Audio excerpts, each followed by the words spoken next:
دین اسلام میں کوئی زبردستی نہیں ہے۔ ہدایت صاف طور پر ظاہر اور گمراہی سے الگ ہو چکی ہے۔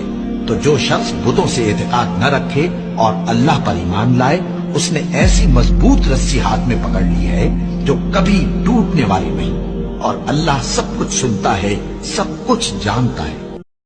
دین اسلام میں کوئی زبردستی نہیں ہے۔ ہدایت صاف طور پر ظاہر اور گمراہی سے الگ ہو چکی ہے۔ تو جو شخص بتوں سے اعتقاد نہ رکھے اور اللہ پر ایمان لائے، اس نے ایسی مضبوط رسی ہاتھ میں پکڑ لی ہے جو کبھی ٹوٹنے والی نہیں، اور اللہ سب کچھ سنتا ہے، سب کچھ جانتا ہے۔ دین اسلام میں کوئی زبردستی نہیں ہے۔ ہدایت صاف طور پر ظاہر اور گمراہی سے الگ ہو چکی ہے۔